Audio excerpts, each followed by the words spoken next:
Hi, I'm Dr. Brian McGee, physical therapist with Rexercise. Today, I want to talk about adhesive capsulitis, otherwise known as frozen shoulder. I have several patients in the office with this currently, and so I wanted to create a video.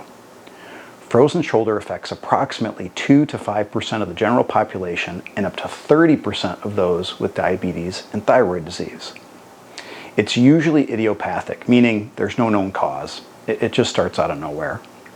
In other cases, it occurs after an injury or surgery. For example, those who have had a rotator cuff repair sometimes develop frozen shoulder. It typically progresses through 3 distinct stages: freezing, frozen, and thawing. In the freezing stage, connective tissue deep within the shoulder gets really inflamed, motion is decreasing, pain is typically quite high. Patients in this stage usually can only tolerate gentle range of motion due to their pain level.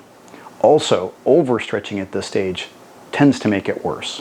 In the frozen stage, this connective tissue is no longer inflamed, but it's scarred and stiff. Pain levels off and often decreases quite a bit, but severe stiffness remains. In the final thawing stage, this scar tissue starts to break up and motion starts to spontaneously improve. Progress through these stages typically takes months, even years. This is where PT comes in. Therapy can significantly decrease the duration of this process and improve the end result. Therapy for frozen shoulder involves a combination of hands-on treatment in the clinic, joint stretching, joint mobilization, as well as a progression of stretches done both in the clinic and at home. Treatment can be difficult, especially in the early freezing stage due to pain.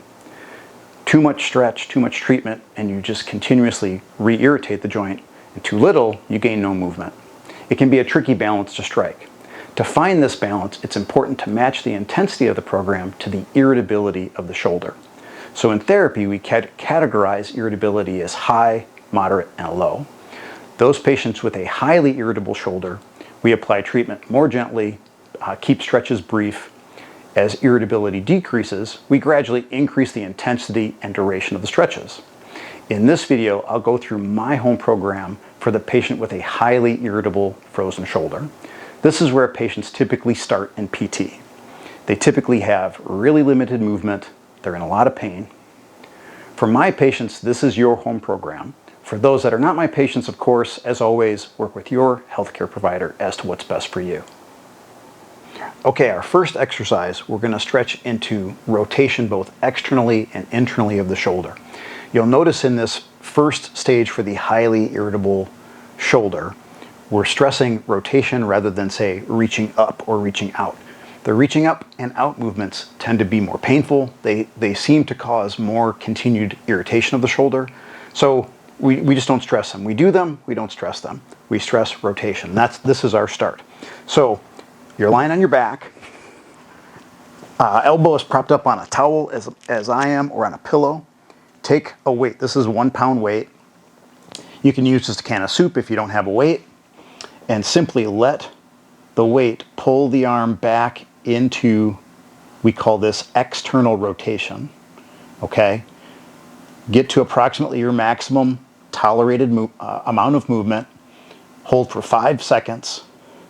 Come back to center. Then rotate the opposite direction. Let the weight pull the hand towards your hip. Again, hold for 5 seconds approximately. Come back up to center. Back to external rotation. We're going to go back and forth 5 times, a fairly brief hold. Now, sometimes patients in this stage of injury can't tolerate weight. That's too much. It can be quite painful. So we'll simply do this without the weight. The weight of your hand and arm is sometimes enough. Let this, again, let gravity pull the hand back. The elbow is bent 90 degrees. Hold this 5 seconds. And then again, into internal rotation toward the hip. Hold for 5 seconds. Back and forth 5 times. Okay, the next exercise, we're going to again focus on external rotation. We're going to need a broom handle. We'll be in the same position as we were for our prior exercise, on our back, elbow propped up on a towel or a pillow, something like that. A golf club works great for this too. So elbows bent 90 degrees. The end of the broom handle is in the palm of my hand, right in the middle. I'm keeping this 90-degree bend at the elbow, and I'm simply going to gently push the hand back into external rotation. Only a 5-second hold, a pretty brief hold, come back to center. Push back, hold 5 seconds, come back to center. Again, with many of these exercises in this initial stage, less is more. If you push the heck out of it, it'll hurt like crazy, it'll just re-irritate the shoulder, and you'll ultimately lose movement. Back and forth. Now, one thing I have patients typically do wrong with this is they'll move their elbow rather than their shoulder. So it'll look like this. So I'm simply straightening my elbow. I'm really not rotating my shoulder very much. If I maintain that 90-degree bend at the elbow, it looks more like this. And you'll definitely feel a difference if you've got frozen shoulder, if you do it this way rather than this way. So again, 5 repetitions, 5-second hold each time. In this exercise, we are going to work on our forward reaching a little bit. I know I had mentioned in this early stage we emphasize rotation of the shoulder, but we don't want to entirely forget about reaching forward, reaching up, reaching out to the side. So this is our start to in working on those movements. Okay, so this is where a therapy ball, a stability ball, comes in really handy. So in this case, I'm of course using my bench. You can just use your table, your kitchen table. Countertop's probably a little too high for folks at this stage. You can try that. And so all you're going to do is reach forward as far as you feel you can. Again, hold for 5 seconds, come back, and simply go back and forth 5 times. I know this doesn't look like a whole lot, but you know, those folks who have frozen shoulder are in that early stage, this is typically a lot for them to do. Now, if they're doing pretty well, if they're progressing fairly easily, which is not typical, but it occurs, they can simply have a seat and now do the same thing. And as you can see, I'm reaching quite a bit higher. And I'm just going to rock back and forth, keeping it pretty easy. Again, only a 5-second hold, about 5 repetitions. And that's really all there is to it. We're back to working on rotation of the shoulder. As I mentioned, we really emphasize both external and internal rotation of the shoulder, particularly in these initial stages. Number one, because they're usually most limited, but also the stretches are more tolerable. Okay, so I'm going to use my closet door. You could use just a door frame or a corner, is the corner of your wall. So my palm is against the door or perhaps against the door frame. My elbow is at my side, and I'm simply going to turn away from that hand. So in this case, I'm turning counterclockwise to stretch my right shoulder. Turn as far as I feel I can, hold for 5 seconds, and then ease up on the pressure by turning back toward the hand that's against the door. Turn away, hold 5 seconds, turn back. Again, doesn't look like a whole lot, but patients with this problem, this is usually quite challenging and can be pretty painful. Back and forth, keeping it pretty gentle. You want to feel some stretch, but it shouldn't be horrible torture. 5 times, 5-second hold each time. Our last stretch really isn't for the shoulder. It's really for the thoracic spine.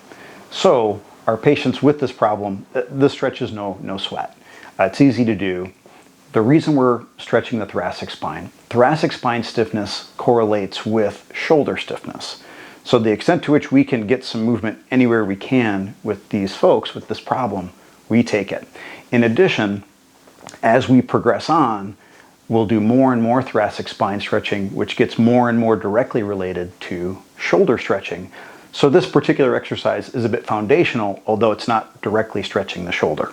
So we're simply going to take a rolled up towel, put it right behind the mid-back, kind of lower part of the shoulder blades, cross the arms, and simply lean back, look up at the ceiling, hold for 10 to 15 seconds, and then come back to the starting position.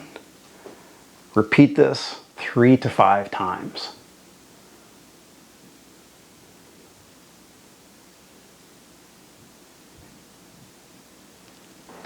All right, that's our home exercise program for the person with frozen shoulder that has a highly irritable shoulder. They just started therapy, their shoulder hurts like crazy, their range of motion sucks.